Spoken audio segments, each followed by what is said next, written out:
A molcajete with a crack down the middle sat on the same counter in San Antonio for 40 years. It belonged to a woman named Donna Celia. She ground salsa in it every morning before her grandchildren woke up. Her grocery budget in 1979 was $14 a week. She fed 3 people on that. The meal she made most often is number 4 on this list. Number 18 costs less than $1.50. Number 15 was made by a woman in East Los Angeles who couldn't stand long enough to cook 2 dishes. These 25 meals were designed for one thing: survival. They fed people eating alone at kitchen tables that used to seat 8. People stretching a Social Security check across 30 days and praying the math held up. Hit that subscribe button. Let us count down the 25 cheap Mexican 10-minute dinners for seniors living alone. Number 25. Fideo seco. This was the meal that said, "I have almost nothing left in the cupboard, but tonight we eat like family." A bag of dried vermicelli noodles and a couple of tomatoes could turn into a supper that tasted like an abuela's kitchen in Michoacan. You toasted the dry fideo in a tablespoon of oil until golden brown. Then you poured in blended tomatoes, garlic, and a pinch of cumin. 10 minutes of simmering and the noodles absorbed everything into a rich, savory tangle that filled the apartment with the smell of home. A bag of fideo cost 39 cents in the 1980s. The whole meal came together for under $1. In the barrios of Houston, grandmothers made this 3 nights a week and served it with a squeeze of lime and a tortilla on the side. Nobody wrote the recipe down. It passed from hand to hand, generation to generation, like a prayer you memorize by hearing it enough times. Number 24. Arroz con huevo. If you grew up in a Mexican-American household, you knew this meal before you knew how to read. White rice cooked with a little oil and salt, a fried egg on top. That was the whole recipe.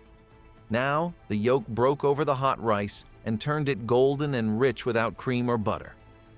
For a senior on a fixed income, this was a Wednesday night answer to everything. Rice cost pennies. Eggs were the cheapest protein in any grocery store. The whole thing could be made sitting on a kitchen stool in under 10 minutes.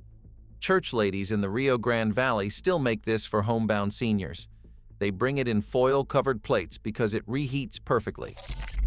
In 1975, a dozen eggs cost 67 cents.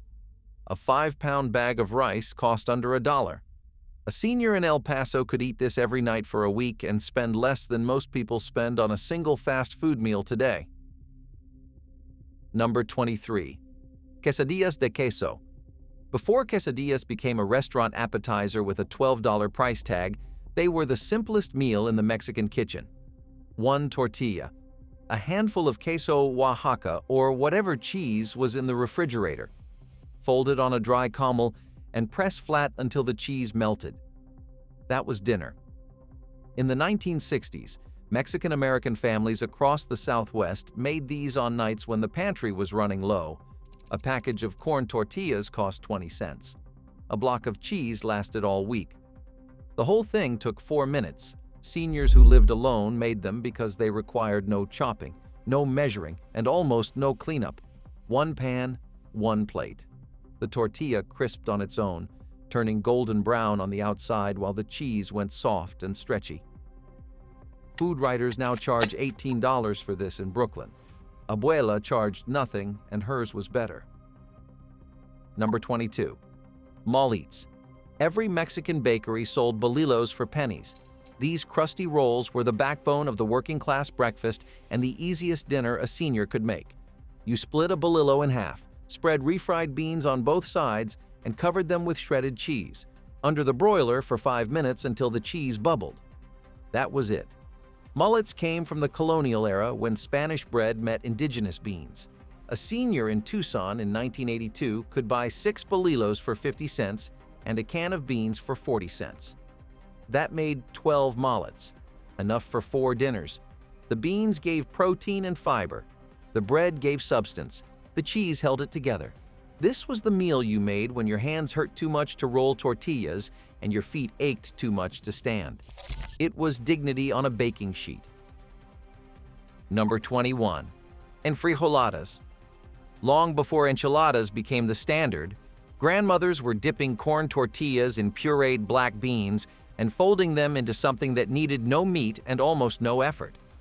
You blended cooked beans with broth until smooth, heated the sauce, dipped each tortilla through it, folded them onto a plate, and topped with crumbled queso fresco and onion. 10 minutes. And frijoladas trace back to pre-Columbian times when beans were the primary protein across Mesoamerica. For thousands of years, corn and beans formed a complete protein that sustained civilizations. A senior in Los Angeles in 1978 could make this for under 70 cents. The beans came from a pot she cooked 2 days earlier. The tortillas came from the same package she used all week. Nothing was wasted, and nothing tasted more like the kitchen in Oaxaca that she left behind 40 years ago. Number 20.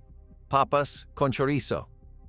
The smell alone could pull you from the other end of the house. A quarter pound of Mexican chorizo crumbled into a hot skillet with 2 diced potatoes. The chorizo rendered its bright red fat, and the potatoes soaked it up. 10 minutes, and you had a skillet that was smoky and spicy and filling enough to carry you through a cold night. In the border towns of South Texas, this appeared at every hour. Breakfast, lunch, dinner. For a senior on a fixed income, a tube of chorizo cost about $1.20 in the early 1980s. 2 potatoes cost less than 30 cents. The whole skillet fed one person twice. You could eat it with tortillas or straight from the pan the way Dona Lupe in Laredo did every Thursday for 19 years after her husband passed. She said the chorizo reminded her of his mother's cooking. That was enough. Number 19. Chilaquiles rojos. Every Mexican grandmother had a secret relationship with stale tortillas. She didn't throw them away. She cut them into triangles, fried them in a little oil until crisp, and then drowned them in red salsa made from boiled tomatoes, dried chilies, and garlic. The chips softened in the sauce, turning into something between a casserole and a stew. Crumbled cheese on top. A spoonful of crema. That was breakfast, lunch, or dinner depending on what time you woke up.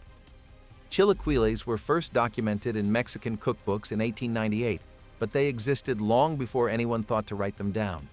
They were the original zero-waste meal in a culture that treated wasting food as a kind of sin.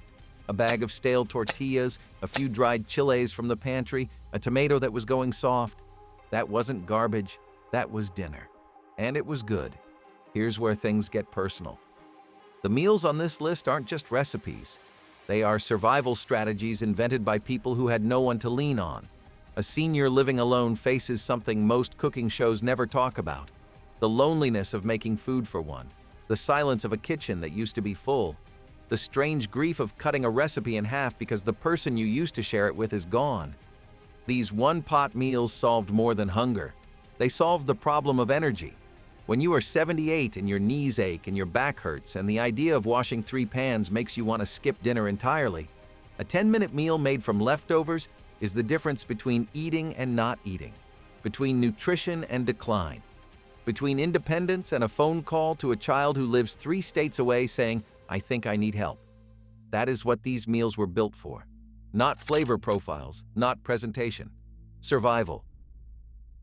Number 18. Caldo de pollo, the Mexican prescription for everything that ailed you. Chicken pieces on the bone, a quartered potato, a carrot, half an onion, a clove of garlic, and water. That was the whole pharmacy. You put it in a pot and let it simmer while the broth turned golden and the kitchen filled with steam. A senior who kept leftover broth could reheat a bowl in 5 minutes. Chicken leg quarters were the cheapest cut at any store. Vegetables were pennies. One pot lasted 3 days for a person eating alone. In Mexican-American households, this appeared when someone was sick, when someone was sad, when someone had nothing else to give. Mothers made it, grandmothers made it, and when those grandmothers were alone in apartments in Phoenix and Dallas, they made it for themselves. A pot of caldo was proof they still knew how to take care of someone, even when that someone was just them. Number 17. Tacos de papa, mashed potatoes seasoned with cumin and salt, spooned onto a corn tortilla, rolled tight, and fried until golden and crispy. These showed up at every church fundraiser, every quinceanera, and every Friday kitchen during Lent. A 5-pound bag of potatoes and a package of tortillas. That was the shopping list. In Guadalajara, street vendors sold tacos de papa for the equivalent of 10 cents each in the 1970s. Mexican-American grandmothers carried that recipe across the border into kitchens in Fresno and San Jose. For a senior living alone, potatoes were soft enough to eat without strong teeth. The tacos reheated for days. The frying took less than 3 minutes per taco. A woman named Rosa Espinoza in Boyle Heights made tacos de papa every Friday for her church group for 22 years. Same pot, same fork, same recipe her mother gave her in 1954. She didn't measure anything because her hands already knew. Number 16. Huevos rancheros. 2 corn tortillas flat on a plate, a fried egg on each. Warm ranchero sauce poured over the top. That was the meal ranch hands in northern Mexico ate before dawn when the work was long and the pay was short. The name means ranch-style eggs, and the recipe hasn't changed in over 100 years. You blended tomatoes, onion, serrano peppers, and garlic, then simmered 10 minutes. The eggs fried in a minute. The tortillas warmed in 30 seconds. The whole plate came together faster than a drive-through order. For a senior, Huevos Rancheros delivered protein, vegetables, and carbohydrates for under $1. In 1971, eggs cost 45 cents a carton. A can of tomatoes cost 15 cents. The meal was cheap, fast, and tasted like a ranch kitchen in Chihuahua at 5 in the morning. Number 15. Sopa de fideo con pollo. A handful of thin vermicelli noodles toasted in oil until golden. A cup of shredded chicken from last night. A ladleful of tomato broth poured over both. That was a soup every Mexican child remembers as the first course of almost every family dinner. Sopa de fideo is in every Mexican childhood. The smell of toasting noodles in a hot pan is the soundtrack of a generation that grew up in kitchens where the stove was never cold. For a senior eating alone, this soup solved the leftover problem. A single chicken breast from Sunday could stretch into 3 bowls of sopa de fideo throughout the week. The noodles cost almost nothing. The tomato broth came from a can or from scratch, depending on how much energy you had that night. Now, here is where things get personal. The meals on this list aren't just recipes. They are survival strategies invented by people who had no one to lean on. A woman in East Los Angeles named Carmen Trujillo ate sopa de fideo 4 nights a week for 6 years after her husband died in 1983. Her daughter lived in Sacramento. Her son was in the military overseas. She told her neighbor she was fine. She wasn't fine, but she was eating, and the soup was the reason. When you are 76 and your apartment is quiet and the television is the only voice in the room, a bowl of soup you made yourself is an act of resistance. Against giving up, against letting the silence win, against the slow erosion of caring whether you eat at all. That is what sopa de fideo was for Carmen Trujillo, and for thousands of women like her across every barrio in America. Not a first course, a lifeline. Number 14. Rajas con crema, roasted poblano peppers cut into strips and simmered in Mexican crema with corn kernels and onion. The peppers turned silky and sweet after roasting. The corn added brightness. The whole thing came together in 10 minutes and tasted like a restaurant in Puebla. Poblanos were cheap at any Mexican grocery store, usually less than 50 cents each. Crema cost about the same as sour cream. For a senior with arthritis or limited grip strength, this was an easy meal. No heavy lifting, no chopping beyond slicing a few soft peppers. You could eat it with warm tortillas, spoon it over rice, or eat it straight from the pan. Rajas con crema traces back to central Mexico, where indigenous peppers met Spanish dairy during the colonial period. The combination created something that belonged to both worlds and neither. Abuela served it without explanation. You ate it without question. That was how the best meals worked. Number 13. Tostadas de frijol. A flat, crispy corn tortilla topped with a thick smear of refried beans, a sprinkle of cheese, and whatever else was in the refrigerator. shredded lettuce, a slice of avocado, a drizzle of hot sauce. That was the meal that required no cooking if you already had leftover beans. The tostada was the original open-faced sandwich. You built it from the bottom up and nobody judged what you put on top because the point was using what you had. In the 1970s, a bag of tostada shells cost 40 cents. A can of beans was 35 cents. 3 tostadas made a full meal for under $1. No pot to wash, no stove to turn on. Just a plate and 5 minutes of assembly. Women in the colonias along the Texas border made these for lunch every day. They ate standing at the counter because the kitchen chair reminded them of who used to sit in it. Number 12. Chorizo con huevo. Mexican chorizo crumbled into a hot pan until the fat rendered and the meat turned dark and crispy. 2 eggs cracked directly in and scrambled together until the orange grease coated every bite. Served in a warm flour tortilla. Breakfast, lunch, and dinner in one skillet. Less than 8 minutes from cold pan to full plate. A tube of chorizo cost $1. 4 eggs cost less than a quarter. For a senior stretching a budget across an entire month, this delivered the most flavor per penny. In San Antonio, a retired cannery worker named Hector Salinas ate a chorizo con huevo 3 mornings a week for 11 years.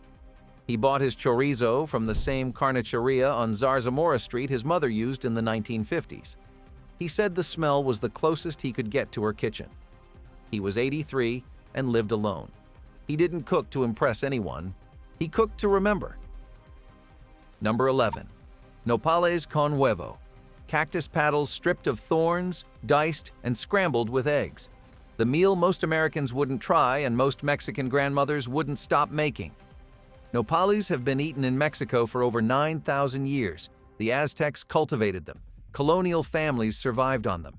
In the 1970s, Mexican-American families in East Los Angeles grew nopal cactus in backyard gardens and harvested paddles fresh every morning. You diced the nopales, sautéed them with onion and tomato until the sliminess cooked off, then added beaten eggs and scrambled everything together. Salt, lime, a warm tortilla. 10 minutes. For a senior, nopals were free if you had a plant. Even at the store, they cost almost nothing because most people walked right past them. A grandmother in Boyle Heights named Dona Esperanza had a nopal cactus next to her front door for 31 years. She cut paddles from it every morning, the way some people pick up a newspaper. Number 10. Sincronizadas. 2 flour tortillas pressed together with ham and melted cheese, cooked on a dry griddle until both sides turned crispy and golden. Think of it as the Mexican answer to a grilled cheese sandwich, but faster and with more structure. The tortillas held shape better than bread. The cheese melted faster. The ham gave it enough salt and protein to count as a real meal. Sincronizadas became popular in Mexican households in the 1970s and 1980s as processed ham and sliced cheese became affordable staples. A package of flour tortillas, a few slices of ham, and whatever cheese was on sale. That was the entire recipe. For a senior with limited mobility, sincronizadas required no knife, no cutting board, and no pot. 1 dry skillet. Flip once. Eat. The whole thing took 4 minutes. The name means synchronized because the 2 tortillas moved together. Everything in alignment, everything in place, like a life pared down to the things that still work. Number 9. Entomatadas. Corn tortillas dipped in a warm tomato sauce, folded, and arranged on a plate with crumbled cheese and a few rings of raw onion. This was the quieter cousin of the enchilada. No chili heat, no complicated mole, just the clean, bright flavor of cooked tomatoes, garlic, and a pinch of cumin. The sauce came together in 5 minutes. You blended tomatoes with garlic and a slice of onion, simmered it until it thickened, and dipped each tortilla through the warm sauce before folding it onto the plate. The tortillas soaked through in 2 minutes. Dip, fold, plate, eat. Entomatadas are one of the oldest dishes in the Mexican home kitchen, dating back to before the Spanish arrival when tomatoes and corn were the twin pillars of every meal. A can of tomatoes cost 15 cents. A package of tortillas cost 20. The whole plate came in under 50 cents and it tasted like something your grandmother made on a Tuesday without thinking twice. But here is where these meals become something bigger than food. For many Mexican-American seniors living alone, dinner is the hardest part of the day. Not because cooking is difficult, because cooking for one means admitting that the table has changed, that the noise is gone, that the chair across from you is empty and might stay that way. Half of seniors over 75 eat alone every night, not by choice, by circumstance. These 10-minute meals don't fix that silence, but they make sure it doesn't win. A plate of entomatadas is not a celebration. It is a refusal to stop feeding yourself. And for a person eating alone at 79, that is the bravest thing a kitchen can produce. Not flavor, not tradition, survival. Number 8. Arroz rojo con frijoles. Red rice cooked in tomato broth served alongside soupy pinto beans. This appeared on every table in every Mexican household at least 3 times a week.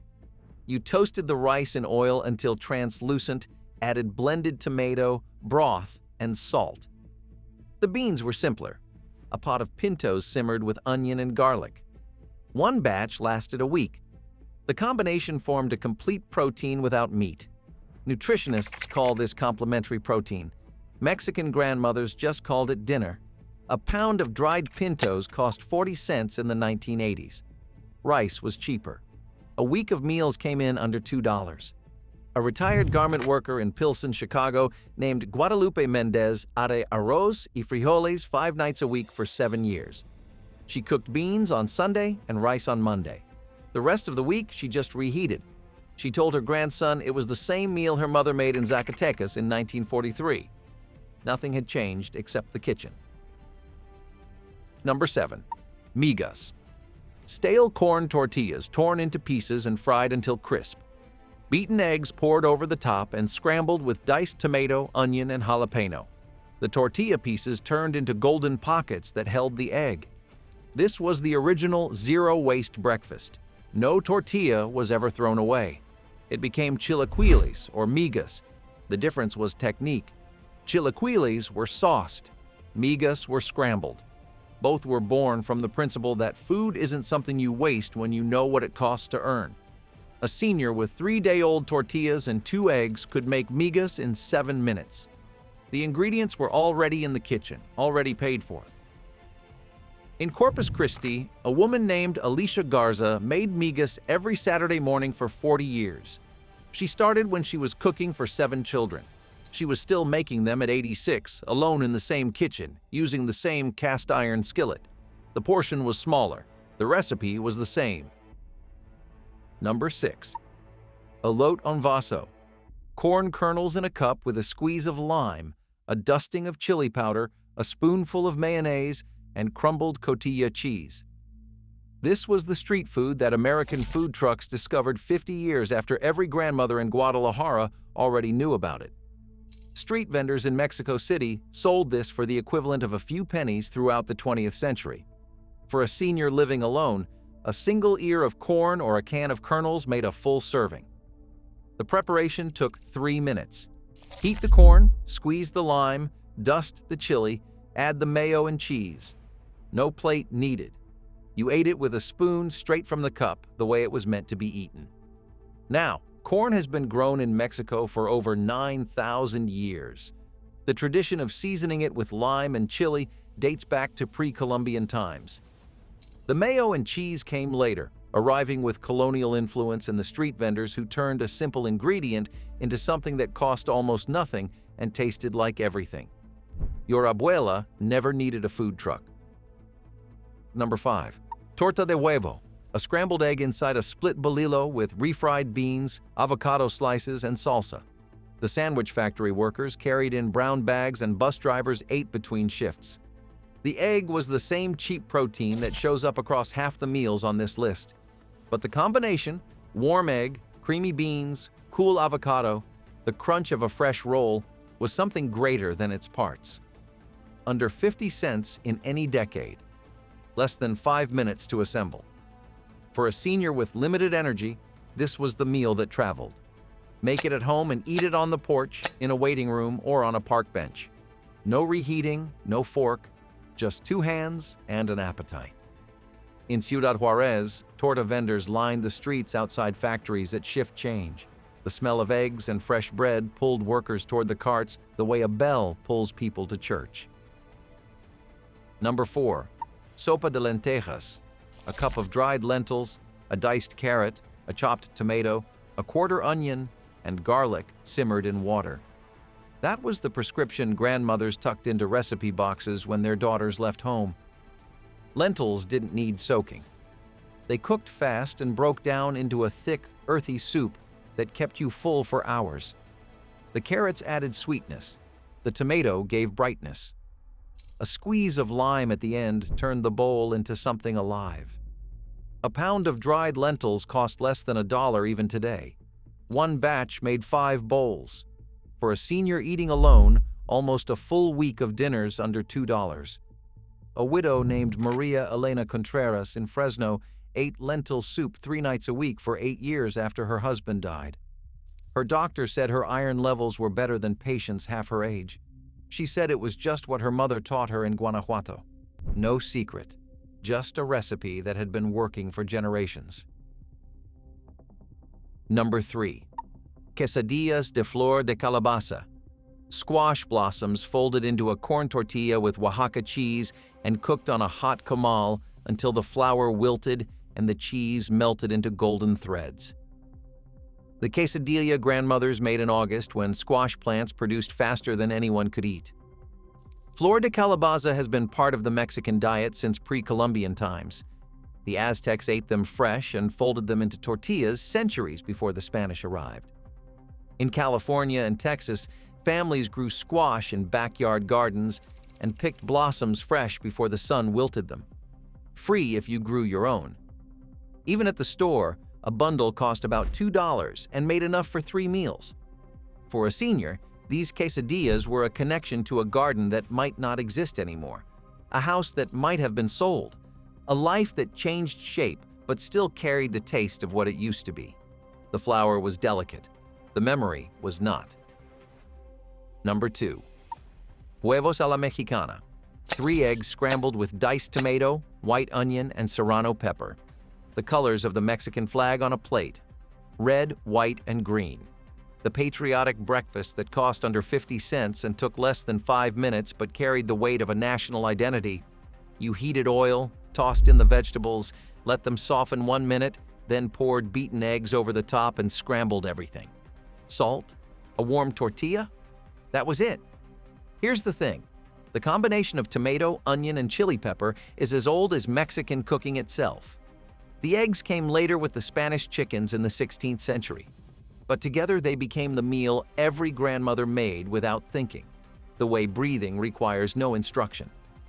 A retired school teacher in Nogales named Dona Reina made huevos a la mexicana every morning for 37 years. She said the colors reminded her she was still Mexican, even though she had not crossed back in 20 years. 3 eggs and a memory. That was enough. Number 1. Frijoles de olla. A clay pot of pinto beans simmered from dry with water, salt, and onion and garlic. No lard, no bacon, just beans and patience. The most fundamental meal in the Mexican kitchen. It predated the Spanish. It predated the Aztec Empire. Beans have been cultivated in Mesoamerica for over 7,000 years. A pound of dried pintos cost less than $1. It made 8 or 10 bowls. For a senior eating alone, 1 pot on Sunday lasted the entire week. Soup on Monday, refried on Wednesday, mashed onto a tortilla on Friday. Nothing went to waste. A grandmother named Dona Amelia in San Fernando made frijoles de olla every Sunday for 53 years. Same pot, same stove position, same recipe she learned standing next to her grandmother in Durango in 1941. She didn't measure. She said the beans told her when they were ready, and after 53 years, she believed her. This is the meal that kept more Mexican families fed through more hard years than any government program. And it is the one we should remember most. Here is the challenge. Make one of these this week, just one. The fideo seco, the arroz con huevo, the frijoles de olla. Make something your abuela made without a second thought. Then sit down at the table, not the couch. Set a place. Eat it slow. Because these meals weren't just about being cheap, they were about staying alive and staying human when the world made it easy to stop trying. Every single one of these recipes came from a kitchen where someone stood at a stove because they believed the person at that table was worth the effort, even when that person was just them. Even when no one was coming over and no one was going to say thank you. They cooked anyway. Share which one you are going to make in the comments. Tell me if the chilaquiles get more love than the frijoles de olla. Tell me if anyone else's grandmother had a cracked molcajete she refused to replace. Because these aren't just recipes. They are proof that the simplest food made in one kitchen eaten alone can still be an act of love.